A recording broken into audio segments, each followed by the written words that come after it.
Welcome to the Brain Over Binge podcast, where you learn a simple, brain-based approach to ending binge eating. I'm Kathryn Hansen. I'm the author of Brain Over Binge and the Brain Over Binge Recovery Guide. Today's show contains an inspiring recovery story from Natasha Kostalas, who overcame binge eating that was fueled by competing in bodybuilding. Natasha shares what it was like to go from the intense discipline of competition prep to feeling completely out of control around food. In the world of extreme sports, and especially bodybuilding, where restriction is normalized, binge eating often becomes a hidden aftermath. Natasha was not alone in this. She speaks openly about how destructive this was, and how she eventually found her way to a healthier relationship with food, her body, and training. Before you listen, know that Natasha does share some details about restrictive eating practices, body changes, and binging behaviors. And we think this is all very important for awareness and understanding of this dark side of extreme fitness. But if this feels too challenging for you to listen to at this point, you can always revisit this episode another time. Natasha's story is so important not only for the bodybuilding community, but for anyone caught up in the struggle with binging. Hi, Natasha. Welcome to the show. Hi, Kathryn. I'm so excited to be here today. I'm really excited to talk to you. This is a big topic. You are a fitness competitor. You now have a book coming out called Beyond the Barbell, but you got into it in a very extreme way that ended up causing problems with your eating and led to binge eating, and now you're approaching it in a much more healthy way. So this is something I know a lot of people in the fitness world are going to be interested in. So maybe you could just introduce yourself and just start sharing a little bit of your journey. Yeah, so I'm Natasha, everyone. You can find me on Instagram at Natasha Kostalas. And my journey really started, I guess, from when I first started getting into weight training. And that was about, I'd say around 2015, 2016. And obviously, I was someone that actually had binge eating disorder for a lot of my life prior to that. And I was at a very, very bad time of my life around that time, 2015, 2016. And I was actually still teaching at the time. So I wasn't always a fitness coach. And I was in that job I was in it in total for about 10 years. And even though I worked myself up to a very good position in the school, I never realized how much your mental health can control every aspect of your eating, your well-being, how it affects your sleep, your hunger levels. And there was so much that I didn't really know about it. And it was strange because my body was behaving in certain ways where I was crying out for food, but I would often go maybe like a couple of days without eating. And then all of a sudden that horrible binge urge would come. And that's kind of when it was at its first real peak. And it was only really until I started weight training, not to compete in bodybuilding initially, that it actually improved. And I realized how much my mental state was determining all my behaviors around food, like the obsession, thinking about food. And when I got into weight training, it was actually because of my brother, who is still a fitness coach to this day. And when I was at, rock bottom, he suggested that I start weight training purely for as a hobby, not for anything to do with aesthetics, but just to get me out the house, kind of heal my mental health, which it did. And it was crazy because I never believed that one day stepping into the gym would completely change my life and everything else to come. So I would say that the majority of it's crazy because fitness, and it's how you define fitness. I always find that fitness should be about health. And it was for a very long period of time. And it was only really when I got into bodybuilding, and that was in 2019, that the binge cycle returned, but at its worst peak imaginable. That, my whole life when I had this, and it was something that, came and went, I never truly believed that it would be as bad because I was in a better state mentally, but it was purely because a lot of people don't understand about bodybuilding. It is an extreme sport. I will never slate it completely, but what I want people to learn, especially who are in the fitness industry, that people need to open up their eyes as to what extreme sports can do. And bodybuilding is just one of many extreme sports. And yeah, it was a hell of a roller coaster, let's just say that, when it came back at its greatest peak. But it gave me the strength to actually give up a 10-year career And now I'm finally doing everything that I love doing. I wake up in the morning and, I love my job. I love my clients, and everything I do now, having moved away from bodybuilding, is about health completely. And that's what fitness should be. Yeah, and I love that, you didn't have to give up what you love completely in order to heal your relationship with food and your body. You just are approaching it in a different way that is all about health. So maybe let's go back to the hard days, right? Like, take us through when things started getting bad for you in the bodybuilding world. I read some of your book, which is amazing, and I'm excited for everyone to read it. But you talk a lot about the prep and the things that go on in that. And it's not, I like how you mentioned this is just one of many extreme sports, but I think this is one is unique in that you have to do specific things with food to change your body, which get a little scary. And so take us through the prep and kind of what that did to Yeah, your mental cool. state. So I obviously started training, weight training around 2015, 2016. And it was only really a year of consistent training, 4 days a week with a proper split. And because I'd seen my brother compete, it was something that I really wanted to do. And the seed was planted in my head, probably because I'd be in the gym and a lot of people would ask me, oh, they would assume, oh, are you training to compete in bodybuilding? And initially I'd be like, no, no, no. But because enough people said it, it kind of planted a seed, and it was something that I realized that I really wanted to do. Not for aesthetics, ironically, but more for me to test whether I could actually do something like that, which is something that not many people can do because it is an extreme sport. So the day that I said to my brother, I want to compete, I had to undergo what's called a 2 year building phase. So this is where I would say like my health was probably at its peak, probably because you're having enough calories, you're eating a hell of a lot of protein, you're actually eating slightly above your maintenance calories. So you're never hungry, you have a very good relationship with food. So I would say that the 2 years where I was doing a muscle building phase, I was at my best because, going out to eat wasn't a trigger because it was something that was allowed. And it was only until after that 2 year building phase where the body image issues started to creep in because obviously you are at your heaviest weight. But in order to build muscle, that has to be, you have to put on weight very, very gradually, which I did over a course of 2 years. But by the end of the 2 years, I put on well over a stone and I felt very low about myself, and I just couldn't wait to start the prep. So the prep itself lasted 6 months. And I would say it only really started to get difficult after month 3. So bodybuilding is very rigid. Everything is done to military position. I knew my macros. I would follow them to a gram. I'd have to weigh everything. That included every spinach leaf, every grain of rice, any bit of milk so it was everything is done to military position. And in fact, it's probably that sort of sport where you kind of have to have everything else settled in your life to be able to commit to it to that level because it's not normal. It is not normal to weigh every single piece of veg. And so I'd say the first 3 months were a breeze because I wasn't hungry. And because I do say, bodybuilding is an extreme sport. However, when I speak to a few of the boxer guys at my gym, believe it or not, the process that boxers do, and sometimes like Muay Thai boxers, kickboxers do to make weight, is actually more extreme than bodybuilding. So because bodybuilders have to retain as much muscle mass as possible, their dieting calories start off incredibly high, which is why after 3 months, I wasn't starving, I wasn't hungry because your dieting calories have to be dropped very, very gradually in order to maintain as much muscle mass as possible and the energy that is required to weight train heavy 4 days a week. So after that third month, I started to feel obviously more hungry. I didn't eat out, didn't touch alcohol, didn't have no meals out whatsoever. And it was only really until I would say the last 6 to 8 weeks, which were incredibly hard. By this point, though, very early on, I suffered with hypothalamic amenorrhea. So I lost my period for 9 months. My hormones were working ineffectively.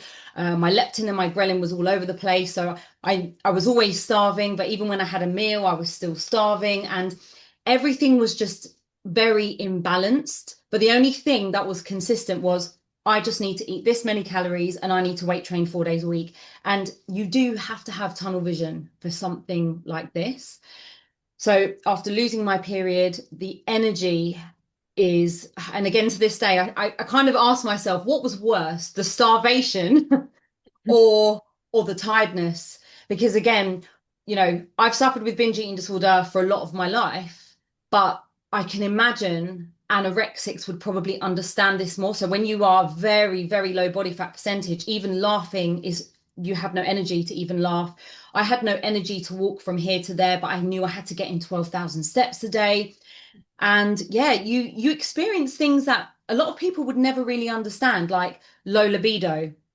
Being intimate with your partner is the last thing you want on your mind. I didn't have a period. The energy is so bad that you're often napping most evenings or during the day. You suffer a lot of brain fog. I had a lot of brain fog. Something as simple as I forgot where I parked my car in the car park, or if I went to get something, I'm like, so it's crazy how a lot of people don't understand these other little side effects that go beyond the hunger, that go beyond the tiredness. And you wouldn't think it by looking at me, because everyone would be like, Yeah. "Whoa, you look amazing, you look ripped. Oh, you must be at your healthiest." I remember one woman saying, "Wow, you at your healthiest, you're strongest," and I said, "No." She Yeah. had no idea. That's so, So I really love that you're bringing that to light, because now we see pictures on social media of people going through this and the transformation of their body, and you just don't see what's going on behind the scenes. And like you're saying, you lost your period, you couldn't do basic things in life, but the image may look great, right? Or yes. according to cultural standards or whatever. Exactly. And this is why, and I can say this because I've not always been in fitness, but I knew that when I went into fitness, and this is where, when I talk about my book after, why this means so much to me, because I wasn't always in fitness. I'm not that person where you look on my Instagram, you only see stage photos and shredded photos. And I feel that I actually, I really, really hate it when I scroll on Instagram and I see all these bodybuilders who I know who are competing exactly what they're going through, but they will just not admit it because they're ashamed of the binge eating after. And this is the problem with society, that when it comes to bodybuilders and Instagram, people admire them so much. It is an admirable sport to an extent, but people should have a full understanding of what it actually takes. And that's the first thing I always tell clients. I've only ever had one client that competed in bodybuilding, and she did really well. She actually came second. However, I would always do everything to try and put them off doing a sport like that. And if it's something that they still want to go into, if that's something that they're prepared to do, I will always give a realistic picture about what will happen. Because you look amazing, you see yourself looking amazing in the mirror, but yet again, even something as little as, I'd be walking out the door and it was still early spring, and I was in a hat, scarf and gloves in about 15 degrees weather, because again, the coldness. So you have this amazing physique, you can't even show it off Yeah, because 'cause you're freezing. all the time. Mhm. And the obsession is what, again, I never realized came with the extreme hunger, checking my watch constantly. When's my next meal? Even though I Mhm. was eating the same things every day, I would still check my Fitness Pal app where I tracked all my food. And I would just look at what I was going to eat for the next meal, which sounds crazy because that's not normal behavior. Yeah. Spending hours looking through recipe books in that whole 6 months, thinking, when I come out of this, I want to eat this, I want to eat these. I went as far as actually writing a list in my journal towards the end. So I was in like my last 4 weeks before, leading up to the show. And I wrote a list of every single restaurant I wanted to visit, every single food I wanted to have. And again, people don't understand that your behaviors around food are not normal and incredibly damaging after as well. Incredibly damaging. Yeah. And I feel like that's just our biology and our brain trying to save us. That's what I teach a lot, right? When you go into that restriction, regardless of how or why, whether it's for fitness or whether it's a diet or whatever the reason, your brain makes food the first priority. And you're describing that, so well, and fantasizing about food. And of course, right? That's our brain and Yeah. body trying to save us. It Yeah. doesn't mean something's wrong with us. It means the behaviors are not compatible with our biology and our brain. Exactly. And I just remember even even dreaming about food. Food controlled my mind, I would say, especially in the last 3 months. Probably like 80% of my day revolved around food. The training was probably the easiest part because I could just get on with it. And as well, although your training doesn't get easier, because you are very like low body fat, you can't actually go as heavy as you did from the beginning of the 6 months. So that was kind of the easiest thing to do. But the obsession and the dreaming about food and nothing being more important than food, that I would worry about being outside the house for too long because I was like, right, I'm going to be hungry by this time. I need to get home. I need to have everything prepped. And yeah, it is. I look back now when I think about it, and I still cannot believe that I did that. And as much as I will thank competing for being where I am today, one thing it did really highlight was the issue that I had with binge eating. And it was something that, although I had a lot of my life, only really realized that it was a problem, strangely, after I competed, when the binge eating disorder came back at its greatest peak. Yeah. So I think I kind of used to brush it off when I was much younger, prior to bodybuilding and training. It was just it was something that was acceptable in my culture. It was something that, everyone did as a family and everyone would eat to the point of feeling like really full and really sick. But it was only really until after bodybuilding that I realized that I had a serious problem. Yeah. Yeah, and it seems like when it showed up earlier in your life, it was also related to kind of not eating enough. Like during, you mentioned being stressed and going a few days without eating, and then all of a sudden Yeah. you're binging. So it's kind of a similar situation, although for very different reasons. Yeah, 100%. And I think, it's just one of these things that people really, really need to be aware of, whether they compete in bodybuilding or not, because as we know, many, many people suffer with this who have, some people who don't even train. And for whatever reason, it's the important thing for me is for them to understand that it is a problem that you should want to fix. And although it's one of the hardest things, I would say when I look back on my life, that was probably the biggest challenge I ever faced. It was weirdly, I think that was harder than doing the bodybuilding show. Yeah. Honestly, I really do believe, like when I look back, because of the amount of time that it took me to recover, it was one of those things that I would tell myself every day and question myself, am I going to be living with this every single day? Because it was, and as you understand, Kathryn, the most horrible feeling because it again takes up so much of my mind, my energy. When, if only I had the tools to quickly recover. It took a long time, but I'm so glad that I'm in the position that I am now. And I Yeah. probably be honest and say that I had a question the other day. Someone said to me, so would you compete again? Honestly, the answer is no, because I do not want to put myself back in that position again to then go through recovery again. For me, it's just not worth it. I Yeah. actually don't know how these competitors do it. And I speak to loads of competitors through networking.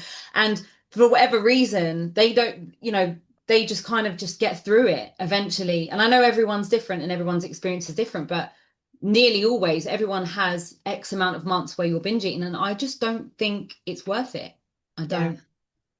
Yeah. And I think, like you said, everyone is different. And some people are more vulnerable to binging and to get caught up in the binging habit. Some people may binge a little bit after the competition and then just kind of regulate and move on with their life. But for some people, it's just much more sticky, I guess. It just grabs hold of you. So, and a lot of times we don't know who that's going to be until it actually happens, until the restriction starts and the binging starts. And I was definitely one of those people. So I know, hey, extreme athletics or any sort of restrictions, probably not a good idea, right? And you're Yeah. realizing the same for yourself. And if it works for some people and they can do it without extreme consequences, that's great. But it doesn't mean we should try to do things that are too risky for our unique Yeah. physiology. So No, I do want to hear more about the binging part as far as like yeah. I read some of your book and you talk about sort of the day after the competition being like when it all starts spiraling. Yeah. I remember that day so clearly. On one hand, I was incredibly relieved that it was over. So obviously I did two shows within a space of like 2 weeks. And it was only until after the second show. So I was okay for one day after the first show because I think it kind of kept me on my toes because I knew I had to compete again 2 weeks later. After that last show, I still to this day remember exactly what I ate. I could even tell you the exact amount of calories that I had. It was well over 7,000 calories in one go, more or less within, like, I would say I was eating that day, maybe like 12 hours of the day. I was just continuously eating. it was something that I didn't expect to happen on that particular day. We had gone out for breakfast the morning after the show.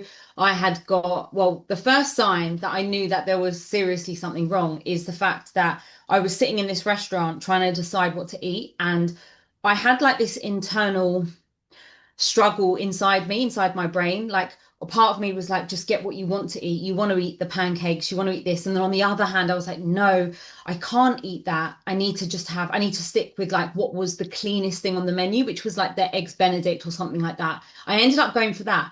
But it was one of these weird things where I was sitting with my brother because he'd competed on the same day as me.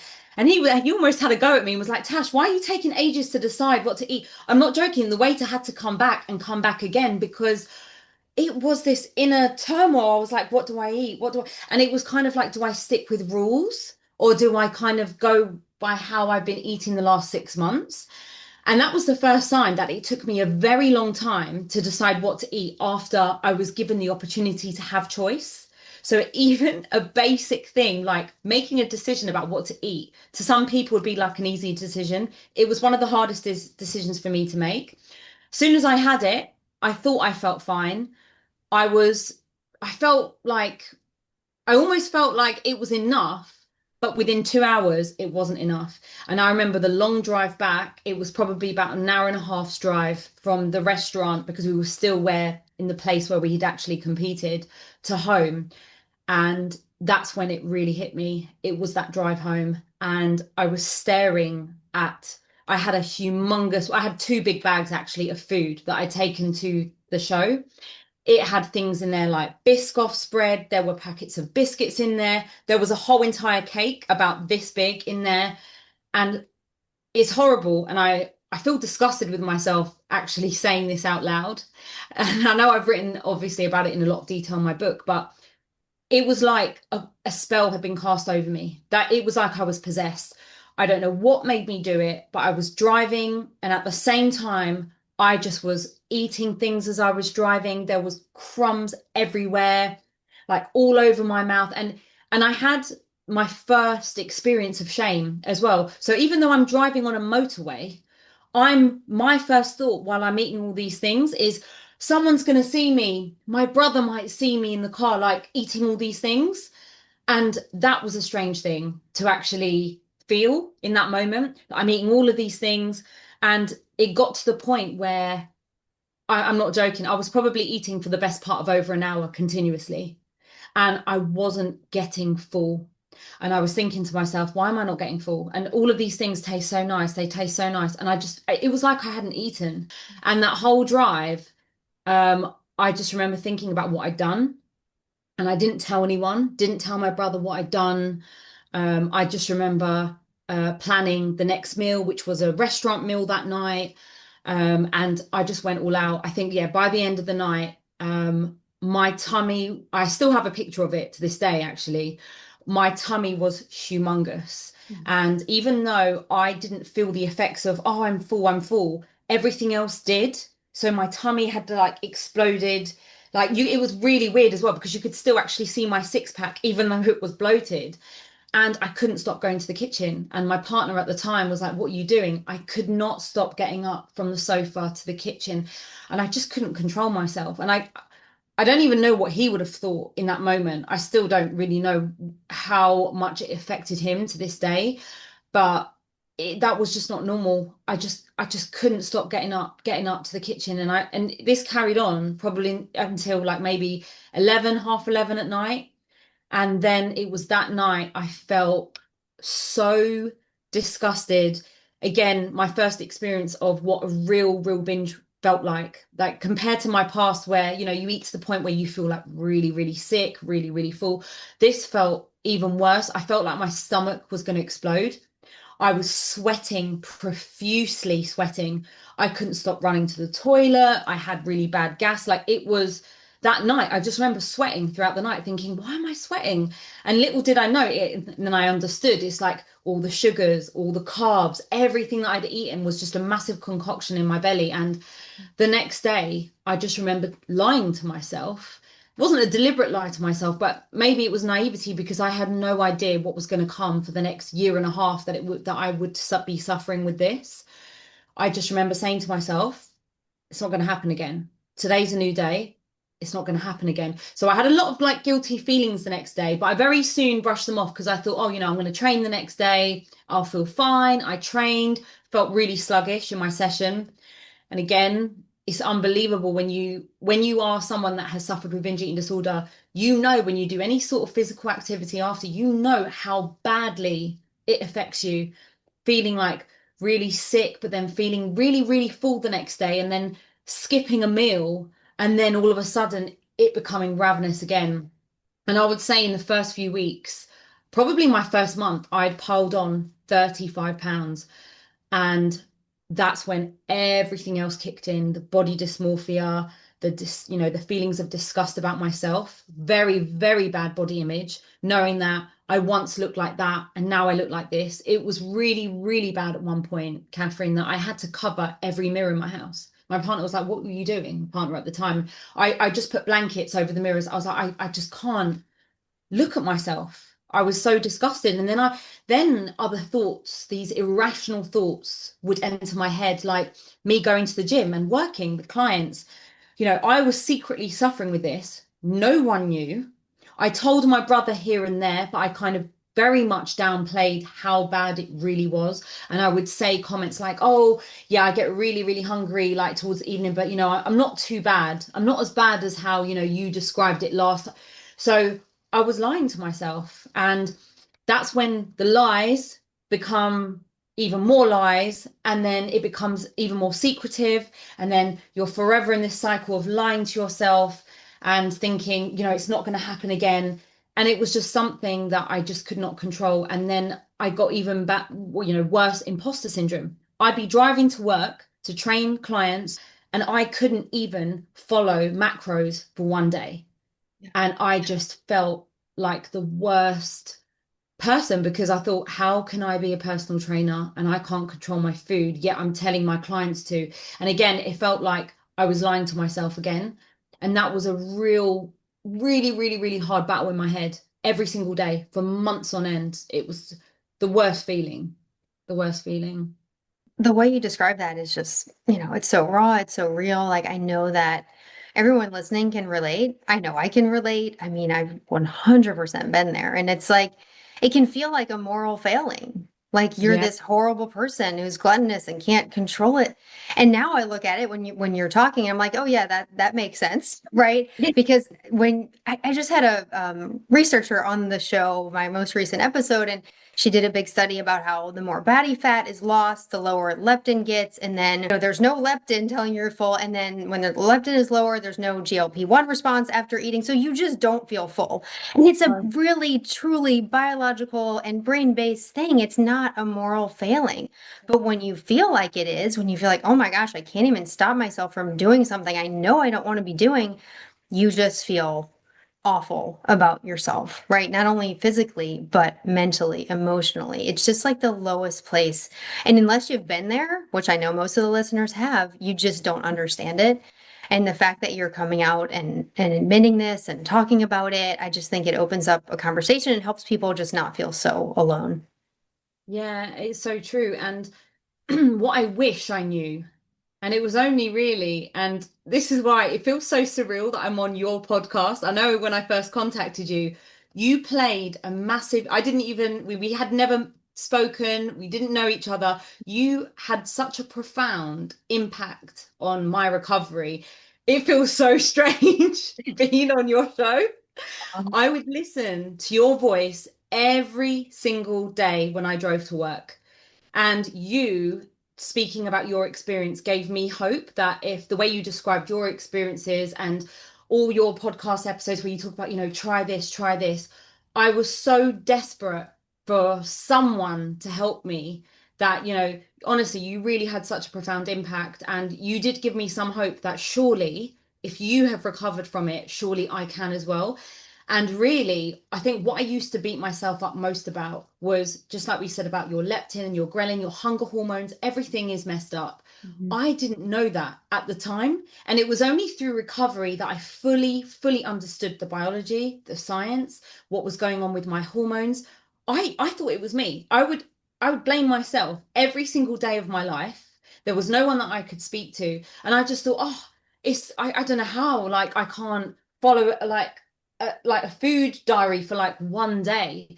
I had no idea that it was because of everything that was going on internally. And really, I would say it was only until that was when I fully understood what was going on. Did I start to accept, okay, it's not me.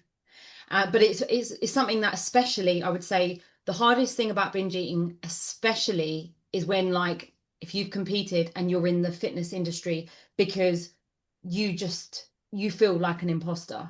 because I didn't know what to tell. Like I couldn't tell anyone, but people must have realized that I had a problem because I piled on 35 pounds, yet I kept it a secret for practically like 2 years. And I'm Crazy. sure it wasn't just you keeping it a secret. I feel like a lot of people in the fitness industry are struggling with this and also keeping it a secret. Do you find that's the case? Yes, Kathryn. And do you know what? Since my book, obviously, a lot of people have started to read, especially bodybuilders, especially bodybuilding women.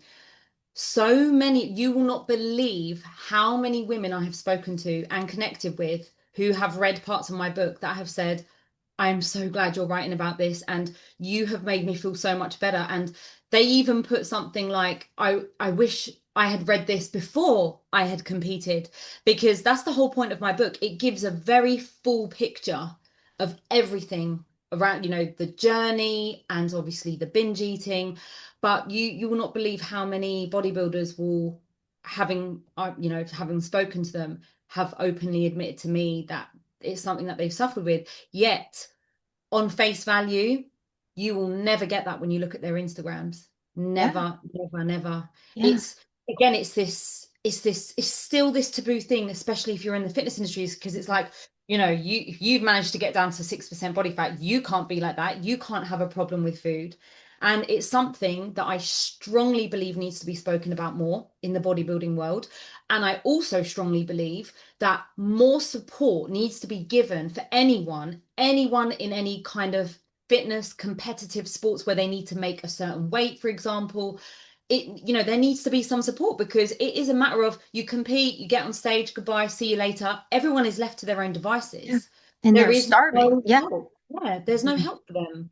And I Yeah. think that's something that the bodybuilding industry really needs to step up to do, because you Mhm. can't just focus on peak condition. You don't know what that competitor is going to be going through mentally. And the fact that I went through it for years after that, and it's only really, I would say, in the last year that I've been open enough to actually speak about it this openly on my podcast, in my book.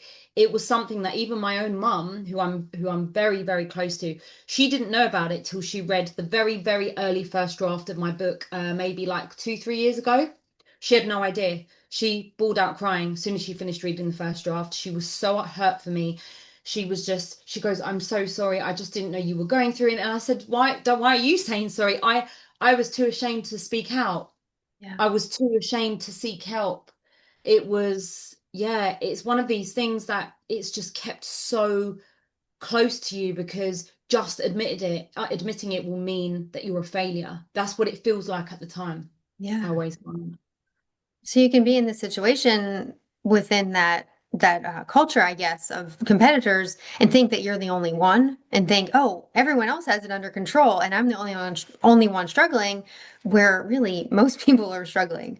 Yeah, 100%, 100, and even the most dedicated people that I knew, a competitor, he was someone that has the most, relaxed relationship with food. He is someone that never puts on weight, whatever. But even he'd told me once how there was like his only lasted maybe like 2 or 3 weeks where he was binging on like donuts and donuts, but after that it kind of settled for him. And a lot of the time I would say that sometimes I did feel a bit angry, because I was like, why wasn't I born to be like those people? Why Yeah. wasn't I born to be like this other competitor that I knew, that she always remained like 10 to 15 pounds above stage weight, rightly or wrongly. I don't know whether that was good enough for her, like whether that was healthy for her, I don't know. But Mhm. I always wondered, like, why couldn't I be like some people that could? But yeah, the real deal is that the majority of people, especially the majority of people that I've spoken to, bodybuilders, they have all experienced it in some form or other. Some experience it for a very prolonged period of time, some not so much. But nonetheless, it's still a period of adjustment, even for people that have a normal relationship with food. Yeah. Yeah, I can relate to it a lot. I was in competitive running. Like I ran track and cross country in college for not too long because I got injured a lot because my body weight wasn't whatever. But it's come to find out later on, like staying in touch with some of my teammates, like everyone was struggling, right? And you can look at your teammates and say, "Oh, she's doing fine. She can control her food." And yet everyone's binging and like it was crazy. And also like coaches perpetuated it. We joke now that our coach would say, "Oh, don't eat if you have a banana, only eat half of it." We're like, "What?" We're running like 8 miles. We need more Off than of a half. And banana. like, this was over 20 years ago, and I'm hoping that things are changing and we're learning the Yeah. importance of nourishment and all that. But yeah, I mean, some sports are just really, really difficult when it comes to weight and body image, and they should kind of come with a warning label, right? 100%, especially for bodybuilding, which is a complete aesthetic sport. Everything is determined whether you get a medal on the day, whether you get a trophy on the day. Everything is how you look. And I do feel like on reflection that was very, very problematic. And I do think that some steps to improvement have happened when you look at like the last 20, 30, 40, 50 years of bodybuilding, only because what they've started to do now is even more categories to adapt to people's body shapes. And they even have a transformation category now, which means that if you've lost a lot of weight, but you're not down to an unnatural leanness, but if you've dropped something like over 100 pounds, you get to be in the transformation category. But I just think, although they have made some steps to try and adapt to quite a lot of people, it's still the aftermath is something that is not spoken about enough, especially with the people who are in charge of these bodybuilding federations. Like some support or other needs Yeah. to be put in place, because you will end up with a lot of people that not only are having really, really bad eating disorders, but mental health issues as well. That, me thinking, I just, one, I'm never going to get over it, and two, I do not look like I work in fitness. And I think the body image was again the other mental thing that was playing around in my head when I wasn't focusing on, oh my gosh, I've binged again and I've had 2 binges today. If it wasn't that, my energy was put into, I'm fat, I can't believe it, I'm ugly, I don't even look like I train anymore. And I felt very, very unhappy for a long time, very unhappy. And it's just something that when you work in fitness, you just think, what are my clients thinking about me? What is the owner of the gym thinking about me? They must know that something's going on for me to look so massive now. And yeah, that plays on your mind a hell of a lot about people's perceptions of you. Oh, yeah. Oh, totally. I remember like when I had gained a ton of weight in college and I would see like former teammates from far away, I would hide or I would, see a coach, I would run and hide Yeah, because I was so yeah, much heavier than I was when I was a runner. I didn't look like I could run at all anymore yeah. because I had put on That so much weight. So I just feel like I relate to everything you're saying, and I know the listeners can too. I do want to talk a little bit about your recovery. Like you felt so out of control. You said my podcast was helpful, but as far as like what really helped you take control of this and start changing your life? yeah. So one of the big things was obviously listening to your voice every single day. Any strategy that you mentioned, I gave it a go. I would do lots of reading on Google, listen to other podcasts, any bit of information that I could find about binge eating disorder, I would just inhale that information because I was determined. I was like, I don't want to be like this forever. I don't know how long this is going to take. I don't even know if I'm ever going to really be free of this. But I was like, I'm willing to try anything and everything. And I guess the first thing for me, so again, the binge eating disorder was really, really bad. My priority was actually getting my period back. And so I was doing a lot of reading and research about, what can I do? Right. Don't do, releasing stress on the body. I had a lot of stress on my body anyway because of everything going on with the binging. But I thought, you know what, I'm going to taper down my training. So I was still weight training, but I wasn't hitting mad deadlifts and, crazy weights, which is what I decided to do immediately after bodybuilding. I was like, right, I need to get my strength back because then you end up getting injured. So I was trying to think about eating more fats as well in my diet. So thinking about good hormonal foods. I was like, I need to get my period back. That will be my first priority. My body weight, will still be there, obviously, but it's something that I'm not going to be totally focused on. I need to think about how am I going to get my period back. So I tried like a range of things. If I was more tired, allowing myself to sleep, really, really trying to release a lot of stress that was on my body. And so the first thing for me, as it, it took 9 months for the period to come back, after I tried switching all these foods, I wanted to try and see if I could stick to any sort of structure in a day so that I didn't have just binge, and then another binge or like loads of snacks. I was like, right, if I try and have 3 meals a day, if I have a binge after that, it's okay because I have tried to have 3 big meals a day. Obviously, I would try and make them as nutritious as possible, but especially very, very early on, I remember calculator. So I stopped tracking, but because I knew I could look at something, I could tell you something now exactly how many calories something Yeah. is in. Something is, rightly or wrongly, that is like another consequence yet of something as extreme as, understanding calories and macros. I remember eating my healthy meals, and I say healthy, there was loads of chicken, loads of veg, loads of volume there, loads of rice. I would easily eat about an 800-calorie meal and I wasn't full. And that's when I realized, gosh, this is so bad because, you know, I wasn't comfortable about eating like so many big meals, but I thought, you know what, if it means that I'll be full enough to maybe avoid a binge later, then that would be a start. So it didn't always happen like that, and it really wasn't linear at all by any means, but it was a matter of every day I'd wake up and be like, right, today I'm going to have this, and this breakfast, lunch, and dinner. And if a binge happens later, it happens.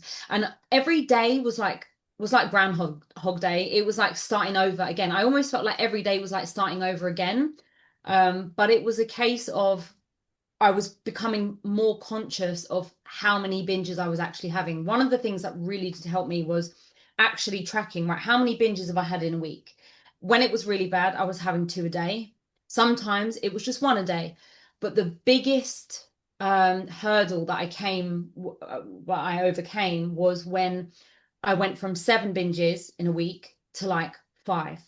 And I was like, oh my gosh. I remember I don't even remember the particular day, but I remember the feeling of when there was one day where I didn't have a binge, and I was like, "Oh my gosh, I've not binged today." Like it was quite a weird moment because I was Yeah. thinking, "Why hasn't it happened?" And then I'd be like, "There's still time for it to happen." You have all these thoughts in your head like, "Oh my gosh, is it going to come over me? Please don't come." Like I don't want that feeling, that urge to come. And then I started to get really, more better at when the urge came. So again, read your book, even things like setting a 20-minute timer. If you feel the urge, distracting myself, sometimes I'd have to physically take myself out the house. So I was not anywhere near the kitchen. And yet again, it was another strange thing because I was like, I've been distracted for 20 minutes on this walk, or I've started watching something, and then it just dies down. Mhm. It's it's a weird feeling. It's like Yeah. it overcomes you and you feel it. But then when you put one thing in place, you Yeah. then calm down, and then it went. And then I was like, okay, that seems to be working. So a lot of it, I will say, was very much trial and error for the best part of like, I would say the beginning of 2020 up until like probably 2023 was when I was like fully recovered Mhm. from like binge eating disorder. It took about, I would say, 2 years.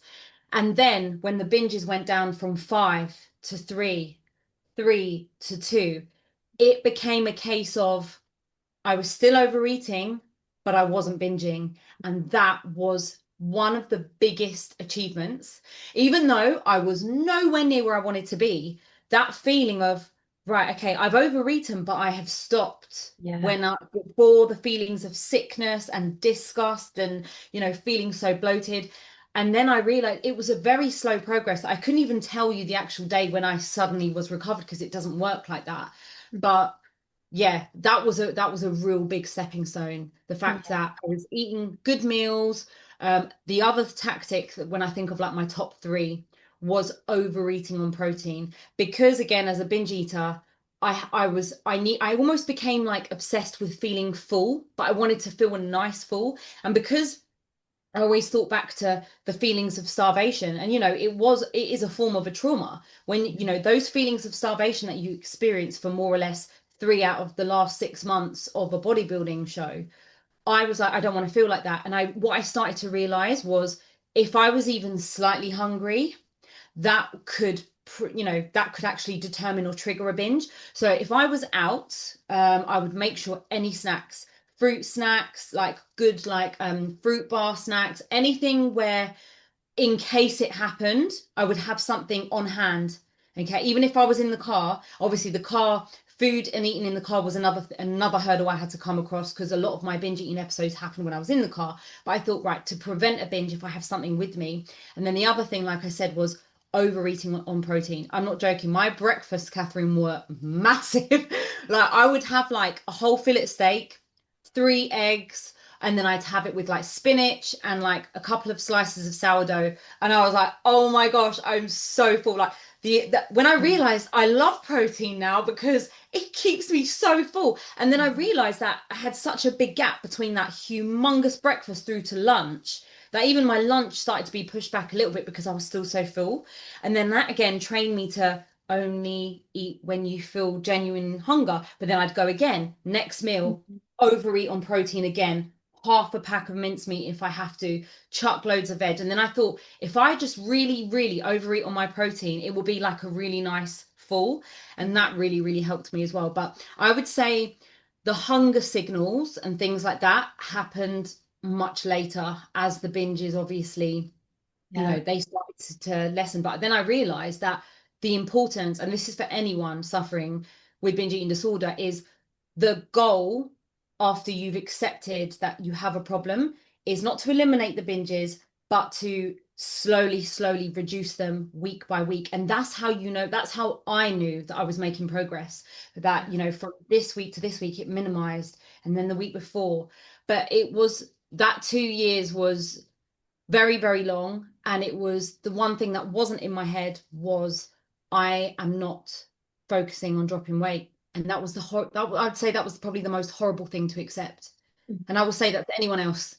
Your priority is not fat loss. Your priority is not dieting. Your priority is not restriction. Your priority is to minimize those binges, to eventually eliminate those binges. And I suffered a very long time. Even when I was recovered in 2023, I was still at my biggest and I've dropped 23 pounds, which I've maintained. Did it without tracking, did it without anything extreme, based it purely on hunger signals. And I would say that I'm only really completely and honestly in tune with my body now, more than I ever have been, even when I was at the beginning of being completely recovered. It's a really strange phenomenon, but yeah. Yeah, that's amazing. I mean, all like so much of that I feel like is going to be so helpful to the listeners because you really made a commitment to nourish yourself, right? You saw that, okay, it was the restriction that was the problem, so I can't double down on that. I can't continue that. And it feels like you created day after day of a sense of safety within your own body as far as like, I'm going to feed you, I'm going to take care of you, even if a binge happens, right? I think that's where people are scared to eat enough because they're like, I can't eat enough because then what if a binge happens too? And then I've eaten enough and binged. But in order to not binge, you have to eat like you're not going to binge, right? You have to nourish your body. So I think you really just created that food safety within your body and your mind and that sort of self-care. And I do think when you do that over and over and over again, like you're saying, everything can regulate, right? Ghrelin, leptin, all the hormones, they can regulate. And you start to then get in touch with that. And people think that's never going to happen, but it does happen. And it just takes a lot of patience to get there. Yeah, it does. And it was one of these things where it had to become a repetitive thing. Every day was a new day.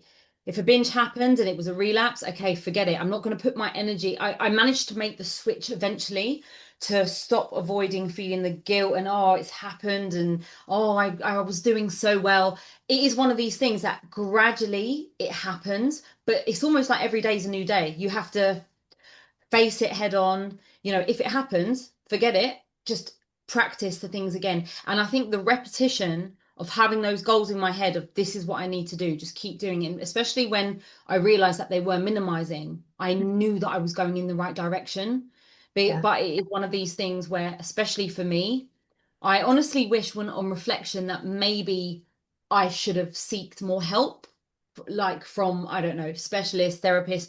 But I did manage to do it myself, but it did take a very long time. And I am shocked really when I think about, wow, it did take me 2 years, like by my through self recovery.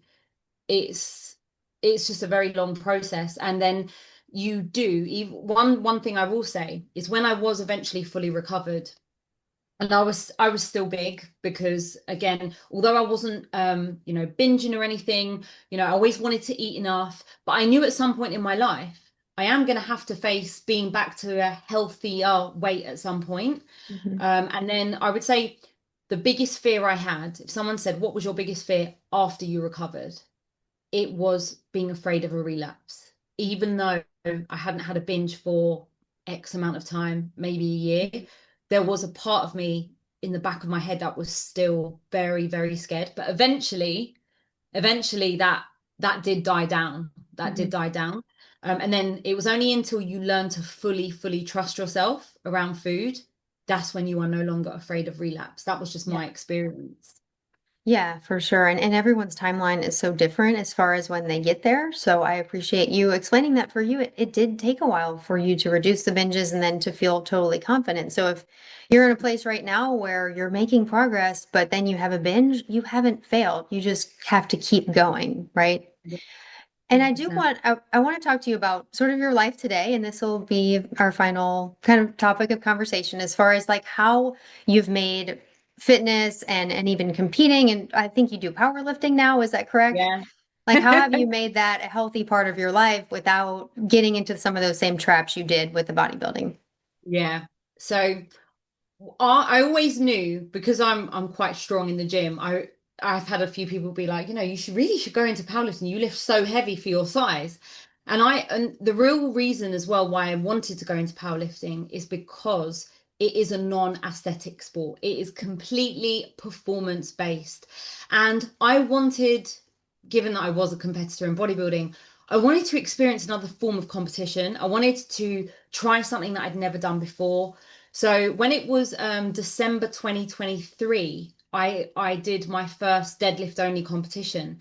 And I was like, wow, I didn't win anything on the day or anything, but I thought, you know what? I feel like I could do this because you don't, it's not to do with aesthetics. It's purely to do with your performance. The focus is going to be on just like getting in your training. And then it got to the point where, yeah, I started at the beginning of 2024 and I ended up doing a comp, which I came first in, and I managed to get a coach after that. And what I love about powerlifting is that instead of eating to drop weight, you are eating for your sport. So when I eat now, it's whenever I'm genuinely hungry. My meals are they're still big now. I don't track or anything like that, but if I could guess, like my protein is quite high, but I will just eat when I'm hungry. It's about how I feel on a day to day. I'll have days where I'm more hungry than others. I'm not going to panic and be like, oh my God. Do you know what I mean? Like I don't, food doesn't scare me anymore. It doesn't. And because everything I do is for my performance, I make sure on my heavy training days I get visibly more hungry, but I will eat more and I'm okay with that. I still have, like it was my birthday last week, I will still eat a slice of cake. But one thing I do not do now in my new life is I do not eat to the point of feeling really, really full and really, really bloated and Mhm. sick or anything like that. Eating out doesn't scare me anymore. I went out to an all-you-can-eat Brazilian on Saturday, stopped as soon as I was starting to get full and left it there. And that was something that was really interesting because when I was recovering, eating out was one of the biggest triggers. It would trigger a binge because I'd realize, oh, I've had a big meal. I need to go home. And then even if I've had dessert at the restaurant, I need to then raid the cupboards again. So it's a weird one because food is something that I no longer track anymore.